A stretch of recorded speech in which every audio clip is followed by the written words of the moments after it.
Ayurveda prevention पर बहुत ज्यादा ध्यान देता है। खाए पिए समय पर और समय पर सोए, जीवन में संयम करे रुग्ण काहे को होए। हल्दी जो है शरीर को डिटॉक्स करती है, हल्दी इम्यूनिटी बढ़ाती है, हल्दी जो है एक प्रकार से इम्यूनोथेरेपी का काम करती है। हमारे पास जो कैंसर रोगी आते हैं हम भी उनको उपचार देते हैं, हम उनको हल्दी देते हैं, हम उनको आंवला, नीम, गिलोय, बिल्कुल सही बात है। कैंसर में और डाइट चार्ट है, उसमें मिल्क प्रोडक्ट, डेयरी प्रोडक्ट मना है, उसमें चीनी और गन्ने से बनने वाली सारी चीजें मना है।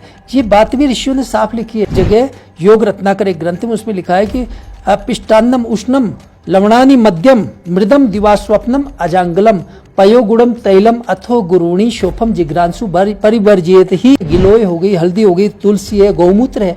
गौमूत्र काउ यूरिन का कैंसर पर निश्चित रूप से प्रभाव है। नित आंवला खात है, प्रात पियत है पानी, कबहु ना मिली है वैद राजसों, कबहु ना जात जवानी। उसको डॉक्टर वैद्यों की जरूरत ही नहीं पड़ेगी। जो व्यक्ति जो है नियमित रूप से आंवला खाता है, सुबह उठ के पानी पीता है। मैं बहुत आशावादी हूँ, आयुर्वेद में अनंत संभावनाएं हैं, आयुर्वेद बहुत बढ़िया हो। मैं मौसम है, गाजर का मौसम चल रहा है, गाजर का सेवन भरपूर मात्रा में कीजिए। 4-5 प्रकार के कैंसर से बचाव होता है। हाल ही में कैंसर के आयुर्वेदिक ट्रीटमेंट को लेकर पूरे देश में चर्चा का विषय बन चुका है। हाल ही में नवजोत सिंह सिद्धू ने एक प्रेस कॉन्फ्रेंस की। उन्होंने कहा कि मेरी जो पत्नी है वो स्टेज 4 कैंसर से वापस आ गई। उन्होंने आयुर्वेद को भी इसके लिए जिम्मेदार बताया है। आप क्योंकि एक आयुर्वेदिक डॉक्टर भी हैं, क्या वाकई आयुर्वेद में जो है वो कैंसर का इलाज संभव है? क्योंकि पूरे देश में इस समय चर्चा का विषय बना हुआ है। देखिए, आयुर्वेद के 2 एस्पेक्ट हैं, एक तो है प्रिवेंटिव एस्पेक्ट, दूसरा है क्योरेटिव एस्पेक्ट। मुख्य बात है prevention is better than cure. Ayurveda prevention पर बहुत ज्यादा ध्यान देता है, जो किसी भी चिकित्सा पद्धति में इस तरह का ध्यान नहीं दिया गया है। आयुर्वेद ये बात करता है खाए पिए समय पर और समय पर सोए, जीवन में संयम करे रुग्ण काहे को होए। आहार, निद्रा, ब्रह्मचर्य आयुर्वेद की प्रमुख आधार चरक संहिता में बताएं। छोटी छोटी बातों में बहुत सारी बीमारियों की जड़ छिपी हुई है। जैसे ये कहा कि रात्रि भोजन, रात को जो चर्चा हो रही है इस समय कैंसर पैदा करने वाली बातों में है। महाभारत में लिखा है कि नरकस्य एतद् द्वारम प्रथमम रात्रि भोजनम। रात्रि भोजन जो है नरक का द्वार बताया है, यानी रात्रि भोजन से बचना चाहिए। नरक क्या है? कैंसर एक नरक ही है। तो आप बचिए, रात्रि भोजन मत कीजिए, शाम को हल्का खाना खाइए। और आज इंटरमिटेंट डाइट की बात कर रहे हैं कैंसर के बारे में कि भाई 16 घंटे का उपवास होना चाहिए। आप रात को शाम को 6 बजे भोजन कर लीजिए और अगले दिन 10 बजे से पहले कुछ भी ग्रहण नहीं करना है सिवा पानी के। तो ये बॉडी को एक, इसको ऑटोफेजी नाम दे रहे हैं। ऑटोफेजी है जिसमें शरीर की जो है कैंसर कोशिकाओं को, स्वस्थ कोशिकाएं उनका भक्षण करने लगती है। आयुर्वेद में इस बात पर बड़ा गहराई से चिंतन किया है। व्रत, उपवास, इनकी बहुत महत्व है और चिकित्सा में हम लोग उपयोग करते हैं। जुर जाचक अरुपावणा, इनको यही उपाय, लंघन 3 कराए दो फिर कबहू नहीं आए। 3 बीमारियां, 3 को यदि 3 समय खाना नहीं दो तो खत्म हो जाती है। बुखार उनमें शामिल है। जुर कहते हैं बुखार को, याचक कहते हैं भिखारी को, पावना कहते हैं मेहमान को। यदि इनको 3 बार खाना नहीं दिया जाए तो वो दोबारा नहीं आते हैं। इसी प्रकार से कैंसर पर भी यही बात लागू है। कैंसर भी निश्चित रूप से, क्योंकि कोशिकाओं का जो जाल है वो व्रत और उपवास से कैंसर कोशिकाएं जो है उनमें विखंडन पैदा हो जाता है। उनका एकत्रीकरण, जो कैंसर नाम आता है, एकत्रीकरण है कैंसर कोशिकाओं का, वो समाप्त होने लग जाता है। वो विघटन ही कैंसर से मुक्ति है। तो आयुर्वेद इसमें बहुत अच्छा काम करता है। आयुर्वेद की अहम भूमिका है। डॉक्टर साहब, आपने आहार की बात की, आपने व्रत की भी बात की। अब सवाल है डाइट का, क्योंकि हल्दी और नीम पर काफी चर्चा हो रही थी कि हल्दी और नीम इसमें कारगर सिद्ध होते हैं। ऐसे में आयुर्वेद क्या कहता है? क्या कैंसर में वाकई ये जो इंग्रेडिएंट्स हैं ये महत्वपूर्ण रोल अदा करते हैं? जी, ये बिल्कुल ठीक बात है। आयुर्वेद के महर्षियों ने अनेक स्थानों पर आयुर्वेद में कर्कटार्बुद शब्द का भी प्रयोग आया है। तो होता क्या है, आप सबसे पहले हल्दी की बात कीजिए। हल्दी के बारे में भाव प्रकाश निघंटु नाम का एक ग्रंथ है।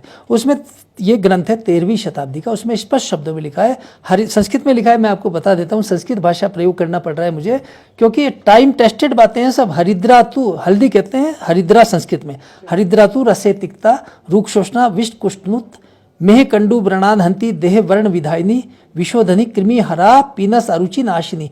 विशोधनी है, यानी हल्दी जो है शरीर को डिटॉक्स करती है, शरीर के विषों को बाहर करती है। नियमित रूप से हल्दी का सेवन करते हैं तो बिल्कुल वो कैंसर से क्या, बहुत सारी जड़ से बीमारियां समाप्त होनी ही होनी है। क्योंकि शास्त्र में ऋषियों ने ये कहा है, ये सब भले ही टाइम टेस्टेड बातें हैं, लैब टेस्ट करते आ रहा है, इस पे विश्व के सामने चुनौती है, वो करें, इस पर लैब टेस्ट करें। हल्दी इसीलिए इतनी पॉपुलर है, हल्दी इम्यूनिटी बढ़ाती है, हल्दी जो है एक प्रकार से इम्यूनोथेरेपी का काम करती है, हल्दी हमारे शरीर को विषाक्त तत्वों से मुक्ति दिलाती है। इसीलिए हमारी संस्कृति में हल्दी को पारिवारिक उसमें रसोई में प्रमुख स्थान प्राप्त है। हर दुख सुख में जन्म से मृत्यु पर्यंत हल्दी का उपयोग किया जाता है।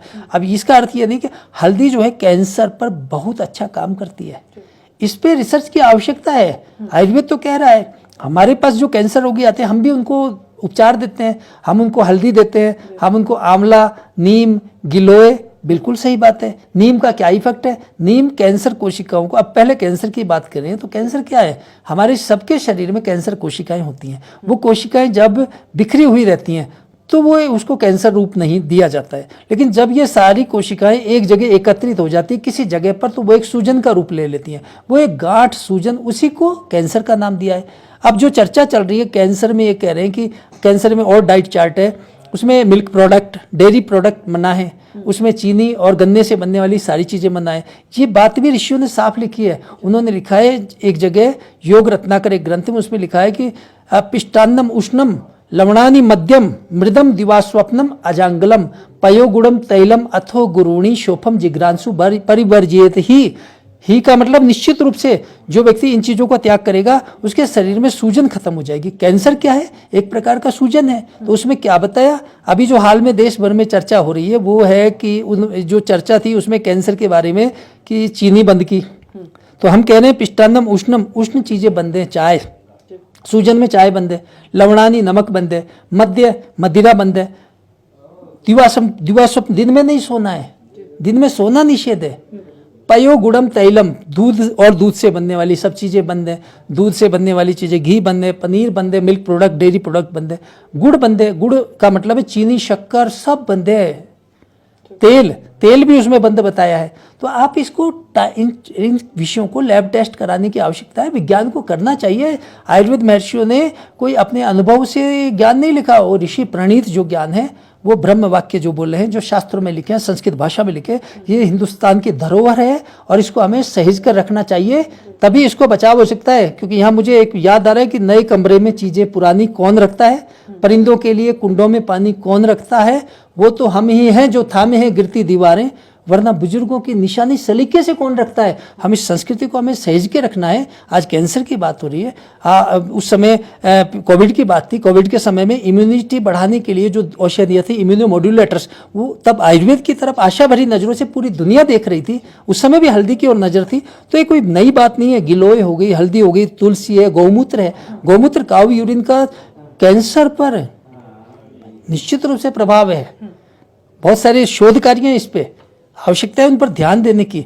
और आज भी एक व्यक्ति जो गरीब व्यक्ति है वो कैंसर यदि पीड़ित है तो निश्चित रूप से पहला काम वो कोशिश करता है हल्दी और गौमूत्र लेने की।